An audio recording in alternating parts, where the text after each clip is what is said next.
आपल्या महायुती सरकारचे मुख्यमंत्री माननीय एकनाथराव शिंदे साहेब, महायुतीचे उपमुख्यमंत्री माननीय देवेंद्र फडणवीस जी, आज आवर्जून या कार्यक्रमाला उपस्थित असणारे केंद्रीय मंत्री पीयूष गोयल जी, प्रतापराव जाधव जी, नारायणराव राणे जी, सुनील तटकरे जी, छगन भुजबळ जी, आशिष शेलार जी, तिन्ही पक्षाचे उपस्थित असणारे सर्वच मान्यवर मंत्रिमंडळातील आमचे सहकारी, सर्व विधिमंडळातील आमचे सहकारी, तिन्ही पक्षाचे राज्याच्या वेगवेगळ्या भागामध्ये काम करणारे सर्व सन्माननीय पदाधिकारी, तरुण सहकारी, माझ्या महिला भगिनी, बंधू भगिनींनो आणि माझ्या तरुण मित्रांनो, खरं तर आजचा हा महायुतीचा मेळावा फार कमी काळामध्ये ठरला आणि राज्याच्या मुख्यमंत्र्यांनी 2च दिवसापूर्वी सांगितलं की अशा प्रकारे आपल्याला शनिवारी षण्मुखानंदला तिन्ही पक्षाच्या महाराष्ट्रातल्या कार्यकर्त्यांचा आणि मुंबई शहरातल्या आपल्या कार्यकर्त्यांचा हा मेळावा घ्यायचा आणि त्याच्यामुळं ह्या मेळाव्याच्या निमित्तानं महायुतीच्या तिन्ही पक्ष आणि मित्रपक्षांचे उपस्थित असणाऱ्या सर्व पदाधिकाऱ्यांचं, कार्यकर्त्यांचं, नेत्यांचं, मान्यवरांचं, सगळ्यांचं मी सुरुवातीलाच मनापासून स्वागत करतो.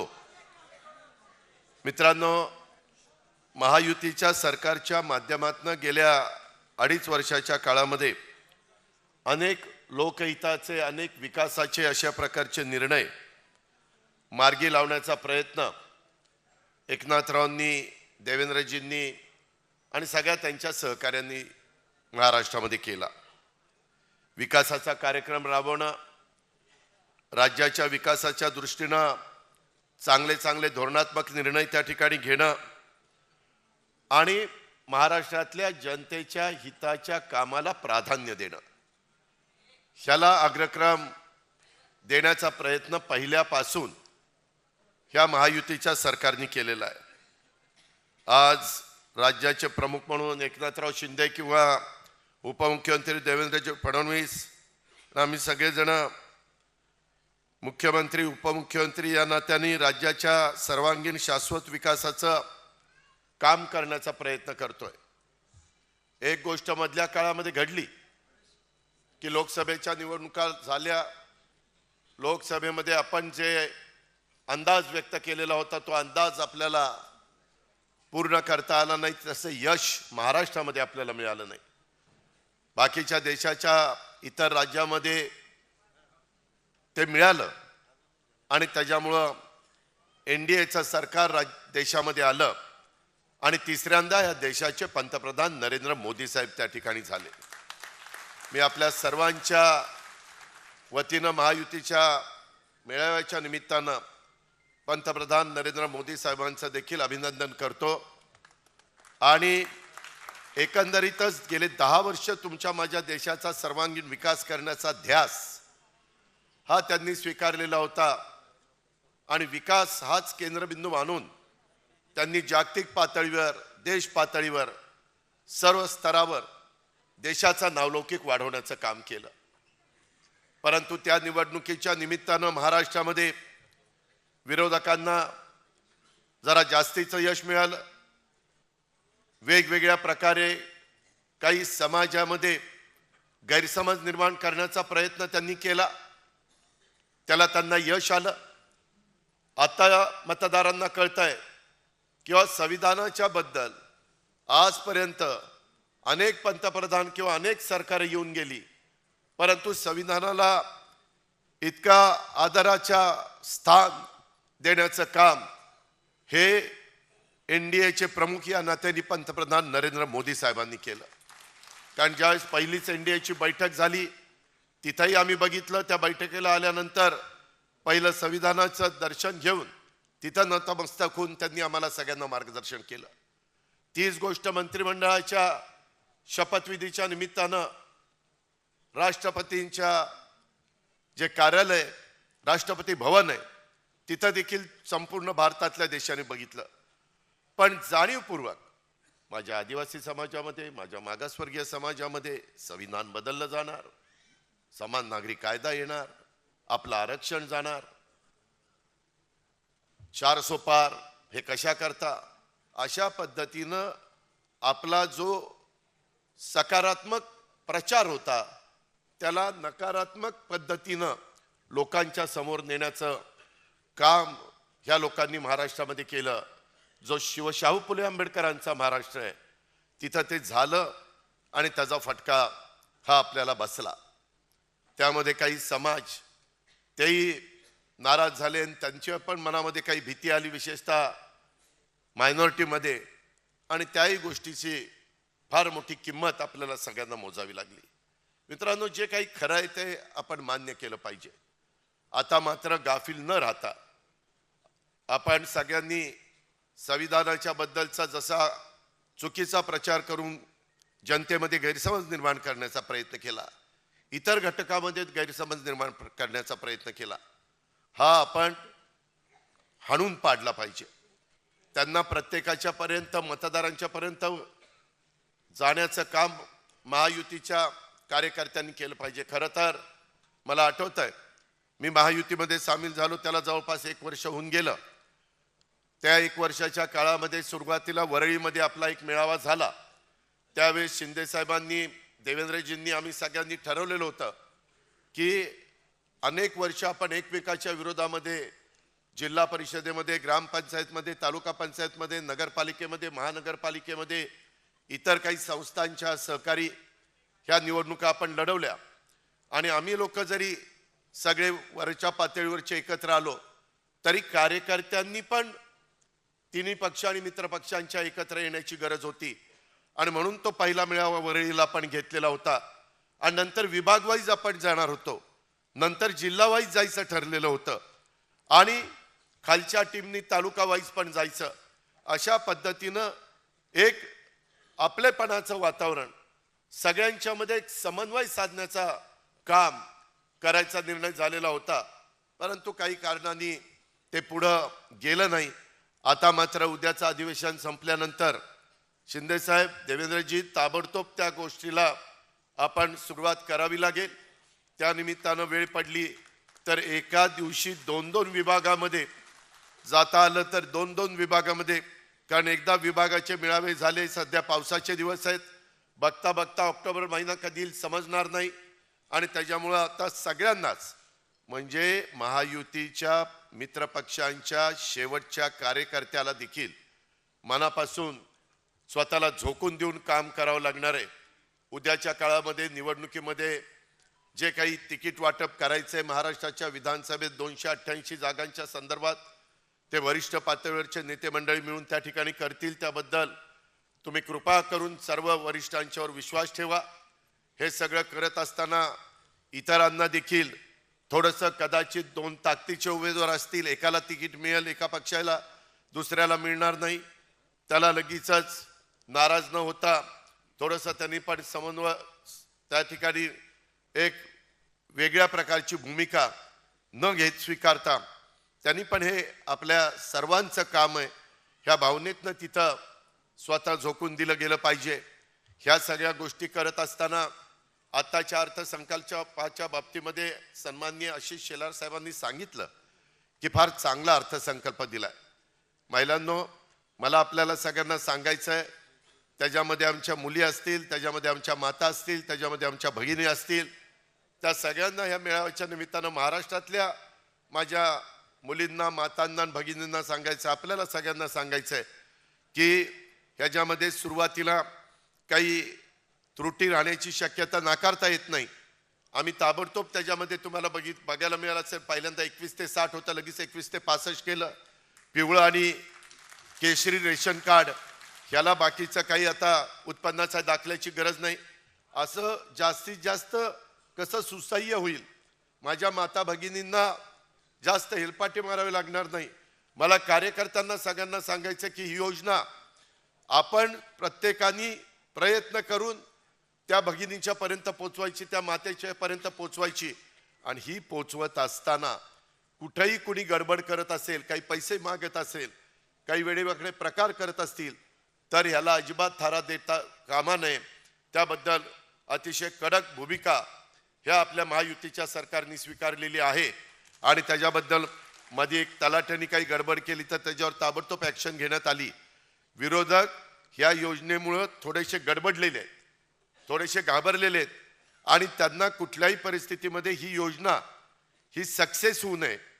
त्याचबरोबर महिलांना 3 गॅस सिलेंडर वर्षाला द्यायचे ही सक्सेस होऊ नये ह्याकरता ते प्रयत्न करतील. नकारात्मक त्या ठिकाणी बोलतील, त्याच्यामध्ये चुनावी जुमला म्हणून सांगतील, असं काही जे काही त्यांना वाटेल ते बोलण्याचा प्रयत्न करतील. परंतु आपण सकारात्मकच बोलायचं, विकासाचंच बोलायचं. आज केंद्राचा पण अर्थसंकल्प लवकरच ह्याच महिन्यामध्ये त्या ठिकाणी अर्थमंत्री केंद्रीय निर्मला सीतारामन मांडणार आहेत. तोही अर्थसंकल्प सगळ्या देशाचा तिकडं लक्ष आहे, चांगला अर्थसंकल्प येईल. मला पियुष गोयल साहेब इथे आहेत. मला पियुष गोयल साहेबांना विनंती करायची, काही करून त्या कांदा निर्यात बंदी काही करू नका. त्या कांद्याने अक्षरशः अनेकांना रडवलं.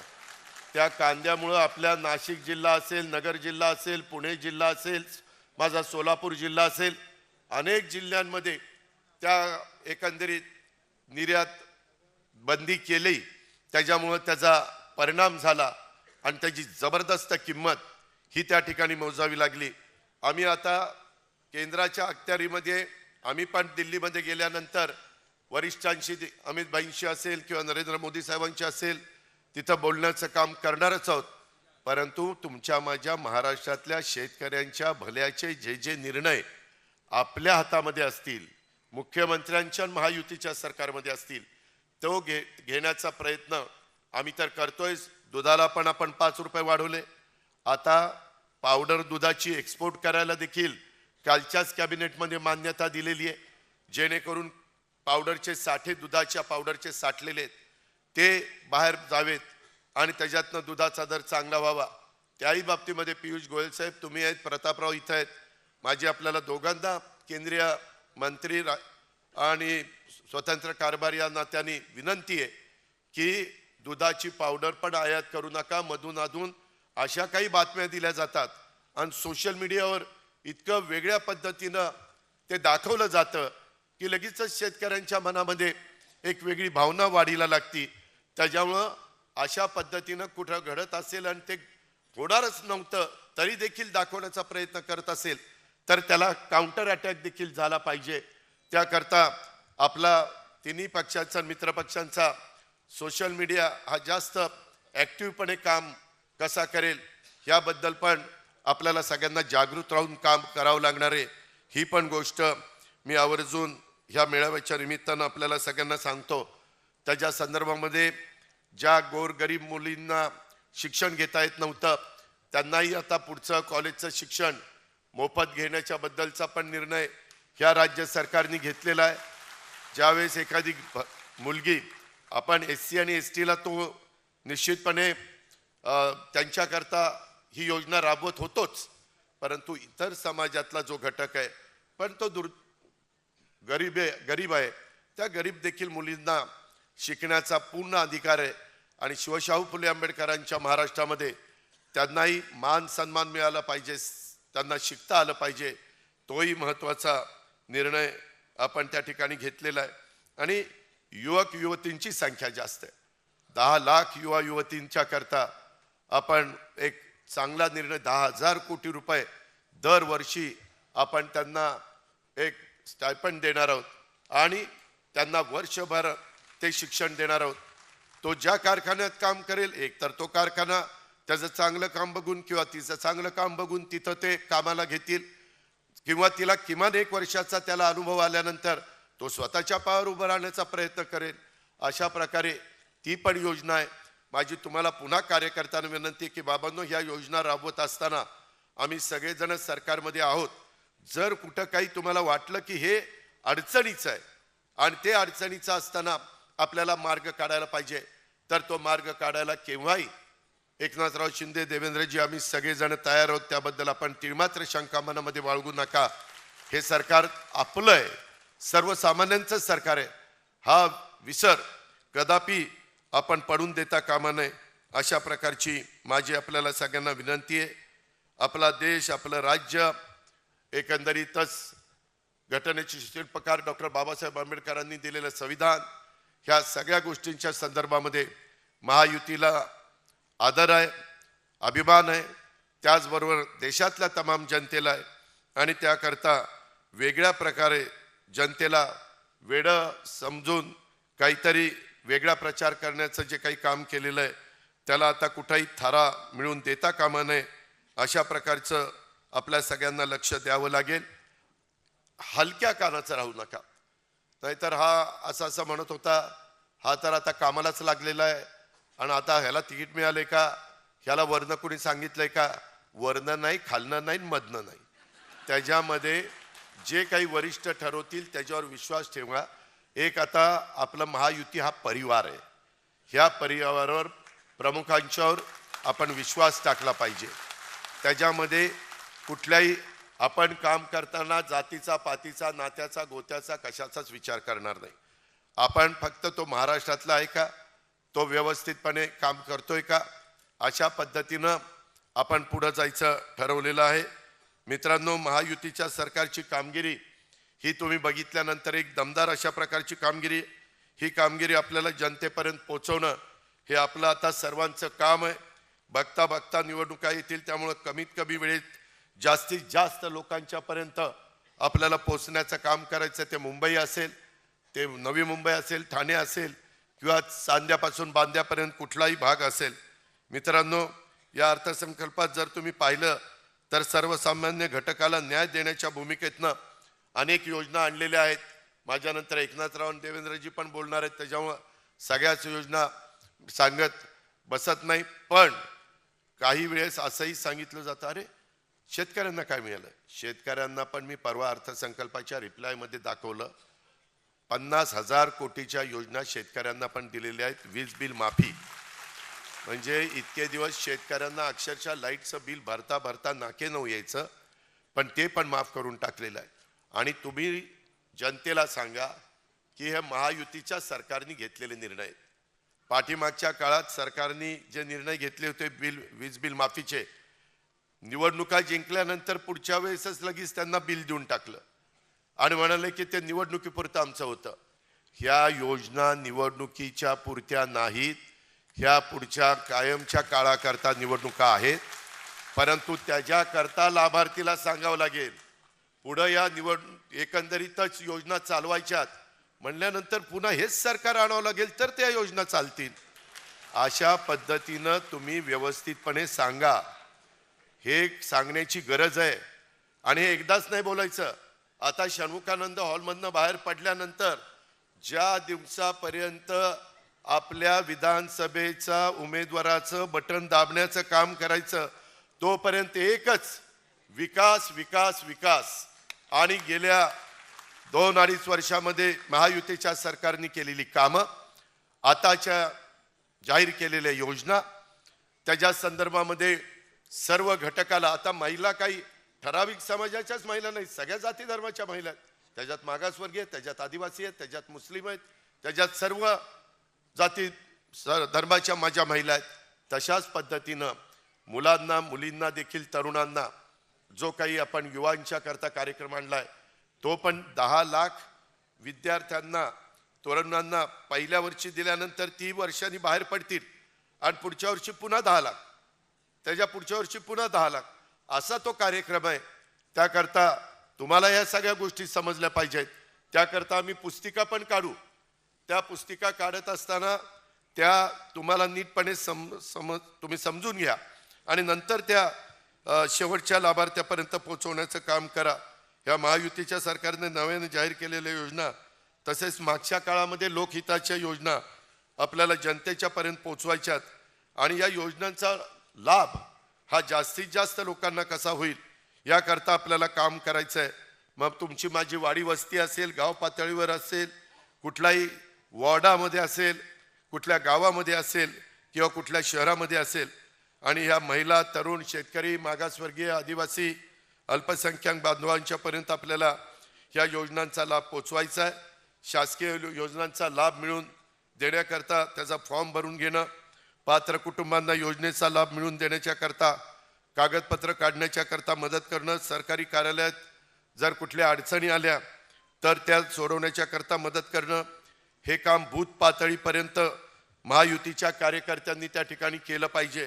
पक्षाच्या पदाधिकाऱ्यांनी पक्षाच्या कार्यालयाच्या माध्यमातून शासकीय योजनांच्यासाठी लोकांना मदत झाली पाहिजे। जनतेचे प्रश्न, जनतेच्या समस्या अडीअडचणी समजून घेण्यासाठी पक्षाच्या कार्यालयाच्या माध्यमातून लोकांना सेवा दिली पाहिजे। आपल्या महायुतीच्या पक्षाचं कार्यालय किंवा आपल्या मित्रपक्षांचं कार्यालय हे लोकांच्यासाठी आहे, त्यांच्या समस्या सोडवण्यासाठी आहे। हा विश्वास आपण लोकांच्या मध्ये निर्माण केला पाहिजे। ह्याच्यामध्ये वारकरी संप्रदायाकरता देखील खूप चांगल्या प्रकारच्या योजना ह्या देखील दिलेल्या आहेत। इतके वर्ष अनेक सरकार आली परंतु कधी वारकरी किंवा वारकऱ्यांच्या दिंड्या ह्याला त्या ठिकाणी मदत झालेली नव्हती, परंतु तिथं देखील मदत करण्याचे काम हे मुख्यमंत्री एकनाथराव देवेंद्रजी आणि महायुतीच्या सरकारने केलेलं आहे। केवळ योजनांची माहिती ही सोशल मीडियाच्या माध्यमातून देऊन चालणार नाही, तर त्यासाठी कागदपत्रांची किंवा विविध अडचणींच्या सोडवण्यासाठी जी काही मदत लागेल ती आपल्या पक्षाच्या कार्यालयातून उपलब्ध करून दिली गेली पाहिजे। ह्याकरता हा मेळावा आहे। बूथ पातळीवर काम, गाव पातळीवर कागदपत्राच्या वाटपाची शिबिरं ही आपल्याला घ्यावी लागतील। दलालांच्याकडनं योजनांच्यासाठी लोकांच्याकडनं पैसे उकळण्याचं काम जर केलं जात असेल तर ते तिथल्या तिथं थांबवलं गेलं पाहिजे। ह्याच्यामध्ये कुठंही महायुतीच्या छोट्या मोठ्या कार्यकर्त्याच्याकडनं किंवा कुणाकडनंही बदनामी महायुतीची होईल, सरकारची बदनामी होईल, अशा पद्धतीनं कुठली गोष्ट घडता कामा नये। जर असं काही घडलं तर तो कुठल्याही पक्षाचा असला तरी देखील त्याच्यावर ॲक्शन घेतली जाईल। तुम्ही काही आता मलाच सगळं समजते असं त्या ठिकाणी वागायचं कारण नाही, ही पण बाब आपण लक्षात घ्या। मित्रांनो, महायुती सरकारच्या माध्यमातून आपण राज्याला प्रगतीपथावर नेण्याच्या करता जे अनेक निर्णय घेतलेले आहेत आणि ते सर्वसामान्य शेवटचा जो माणूस आहे त्याला डोळ्यासमोर ठेवून घेतलेले आहेत आणि त्याच्यामध्ये खूप काही गोष्टी अजून त्याच्यामध्ये आहेत। ते आपण पेपरलाही वाचलं असेल, माझ्यानंतर देवेंद्रजी आणि एकनाथराव पण त्या संदर्भामध्ये सांगतील। आणि कुठंही आपल्यामध्ये वादविवाद होता कामा नये। कुठं काही वेडवाकडं घडलं तर ते महायुतीच्या कार्यकर्त्याकडनं घडलं असं अजिबात होता कामा नये। त्याच्यामध्ये इलेक्ट्रॉनिक मीडिया, प्रिंट मीडिया मग बातम्या दाखवतं आणि बघा हे कसे वागतात, कसे बोलतात, कशा पद्धतीनं त्यांच्याकडनं कृत्य घडतं, असं अजिबात कुणाकडनं घडता कामा नये। ह्याबद्दलची काळजी ही महायुती आणि मित्रपक्षाच्या सगळ्याच कार्यकर्त्यांनी सहकार्यांनी घेतली पाहिजे। महायुती आम्ही वरिष्ठ पातळीवर सामंजस्य भूमिकेतून निर्णय घेणार आहोत, त्यामुळे कार्यकर्ते पदाधिकारी आपण सर्वांनी मिळून पुढचे विधानसभेच्या मतदानापर्यंतचा जो काळ आहे तिथपर्यंत झपाटून आपण सगळ्यांनी काम केलं पाहिजे। आम्ही पण ठरवलेलं आहे, अधिवेशन संपल्यानंतर मी तर आठवड्यातले 2च दिवस मंत्रालयामध्ये थांबणार, 5 दिवस महाराष्ट्रामध्येच फिरणार, अशा पद्धतीनं सगळ्यांनी ठरवलेलं आहे। सगळे त्याच्यामध्ये मंत्री सहभागी होतील। सगळ्या मंत्र्यांनी पण आम्ही त्याच्यामध्ये मंत्रिमंडळामध्ये पण सांगतो, पण प्रमुख लोक गेल्यानंतर ते जर समजा राष्ट्रवादीचा मंत्री असेल तर त्याने राष्ट्रवादीच्या कार्यकर्त्यांना भेटावं, परंतु त्याचबरोबर भाजप शिवसेनेच्याही कार्यकर्त्यांना भेटण्याच्या करता काही वेळ राखून ठेवावा। त्यांच्याही काही महत्त्वाचे प्रश्न आहेत, त्यांच्याही अडचणी आहेत, त्यांचाही मान सन्मान हा ठेवला गेला पाहिजे। असं प्रत्येक पक्षाच्या मंत्र्यांच्याकडनं आणि वरिष्ठांच्याकडनं ही गोष्ट घडली तरच त्याच्यामधनं समन्वय साधता येईल, त्याच्यातनं एक एकोपा निर्माण करता येईल। अशा पद्धतीनं आपण सगळेजण वागूया आणि खऱ्या अर्थाने एक पुन्हा शिवशाहू फुले आंबेडकरांच्या महाराष्ट्रामध्ये पुन्हा महायुतीचं सरकार प्रचंड ताकदीनं निवडून आणण्याच्या करता आपण प्रयत्नाची शिकस्त करूया। समोरच्यांनी किती नकारात्मक भूमिका मांडली तर आपण सकारात्मकच भूमिका मांडायची मात्र मागच्या वेळेस सारखा चुकीचा प्रचार करायला लागले तर मात्र तिथल्या तिथं तो खोडून काढायचा, तिथल्या तिथं प्रत्येकाच्या पर्यंत आपल्याला पोचून ते समजावून सांगावं लागेल, ते काम मात्र आपल्याला करावंच लागेल. त्याकरता हा मेळावा इथं आयोजित केलेला होता. आज आपण सगळेजण अतिशय कमी काळामध्ये, म्हणजे देवेंद्रजींना तर काल दुपारी कळालं आणि मग नंतर मेसेज गेले, अशा पद्धतीनं पुढच्या वेळेस थोडंसं आधी ठरवून आणि साधारण सगळ्यांनाच मेसेज जातील आणि जरा त्याच्यामध्ये वेळ मिळेल अशा पद्धतीनं आपण पुढचे मेळावे घेऊया. लवकरच विधान परिषदेच्या निवडणुका आहेत, त्याच्यामध्ये त्या निवडणुकीच्या संदर्भामध्ये देखील आपले उमेदवार 5 आणि 4 9 आपण उभे केलेले आहेत, तेही निवडून आणण्याच्या करता सगळ्या आमदारांचं सहकार्य, सगळ्या नेते मंडळींचं सहकार्य लागणार आहे. हे पण मी आपल्याला सगळ्यांना ह्या निमित्तानं सांगतो. काल पण एक दिमागदार कार्यक्रम आपल्या भारतीय टीमनी वर्ल्ड कप जो जिंकला त्याचं स्वागत मुंबईकरांनी असं प्रचंड स्वागत केलं की सगळ्या जगाला पण आश्चर्य वाटलं. आणि त्या पद्धतीनं तिथं पोलीस विभागाने जे काम केलं, महानगरपालिकेच्या स्वच्छता विभागाने जे काम केलं आणि एकंदरीतच तिथं जमलेल्या तमाम माझ्या जनतेने जो एक समंजसपणा दाखवला, शिस्त पाळली, ती अक्षरशः वाखाणण्याजोगी आहे. त्याकरता त्या सर्वांचं मी मनापासून कौतुक करतो, अभिनंदन करतो. आपल्या टीमचं पण मी मनापासून अभिनंदन करतो आणि आपल्या सगळ्यांची रजा घेतो. जय हिंद, जय महाराष्ट्र.